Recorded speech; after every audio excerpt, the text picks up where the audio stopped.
Let's talk about gold, the ultimate symbol of wealth, the stuff nations hoard in secret vaults. Imagine you're Germany or Italy, sitting on thousands of tons of gold bars, but a huge chunk isn't even in your country. Instead, it's stashed away in a basement in New York City, like your grandma hiding her savings under the neighbor's porch.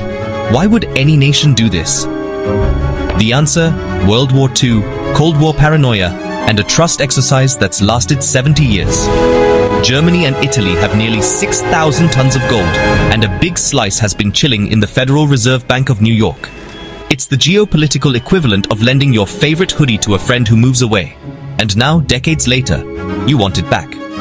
Germany and Italy are politely clearing their throats. Excuse us, America, about that several $100 billion worth of gold? Can we have some back? But as we'll see, getting your gold home is a lot more complicated than just asking nicely. How did the US become the world's gold storage unit? After World War II, Europe was in ruins and terrified of a Soviet invasion. Western nations, especially Germany and Italy, saw the US, protected by oceans and armed to the teeth, as the safest place for their gold. The New York Fed's vault became the Fort Knox of the world, thanks to the Bretton Woods Agreement, which made the dollar king and pegged it to gold. For decades, countries traded goods for dollars, swapped those for gold, and left it in New York, safe from Soviet tanks. The gold sat, gathering dust and symbolism, a backstop for entire economies. But then the Berlin Wall fell, the Soviet threat vanished, and yet the gold stayed put. The original reason for this arrangement disappeared, but the habit remained. Now, with the world changing, that old habit is starting to look a little strange, and countries are beginning to wonder, is it time to bring the gold home? Fast forward to today. The Cold War is history, but global uncertainty is back in style. Germany and Italy want their gold back, not just for nostalgia, but for sovereignty and control. Trust in the US financial system took a hit after the 2008 crisis, and people started asking, is our gold actually still there? Inflation fears and money printing have made gold more attractive than ever. It's the anti-currency, immune to government whims. Repatriating gold is a statement. We're serious about protecting our wealth. It's a move away from trusting a single superpower towards a world where every nation looks out for itself. The request isn't just paperwork, it's a geopolitical message. Germany and Italy are saying, thanks for watching our stuff, America. We'll take it from here. And the world is watching to see what happens next.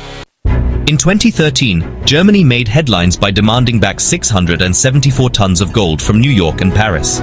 It was a public breakup with the old system, a clear sign that trust was fading. The process was slow, fueling conspiracy theories. Was the gold even there? The Fed insisted moving that much gold was complex, requiring recasting and careful logistics. Despite delays, Germany finished ahead of schedule in 2017, bringing more than half its reserves home. This set a precedent. You can ask for your gold back and get it. Germany's move was a quiet financial revolution, showing the world that the post-Cold War order was shifting. Now Italy is following suit, emboldened by Germany's success. It's a slow-motion bank run, except the customers are entire countries. Want your gold back? Now comes the hard part, moving it. You can't just ship hundreds of tons in a FedEx box.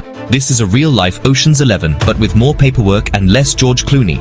Security is paramount: secret routes, armored trucks, armed guards, and decoys. Gold is heavy. One bar weighs over 27 pounds, and moving thousands means specialized vehicles and equipment. Insurance costs are sky high. Imagine insuring a shipment worth billions.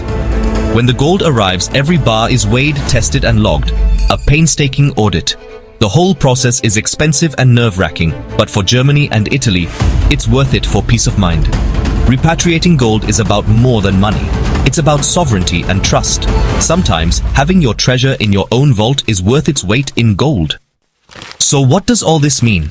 When countries pull their gold from the US, it's more than a logistical headache. It's a signal to the world. America's role as the global gold vault is a symbol of trust. Losing that trust chips away at the dollar's dominance. As more gold leaves US vaults, the world inches toward a multipolar financial system. If other countries follow Germany and Italy, could the Fed keep up? Any delay could spark a modern-day gold run by nations, not individuals.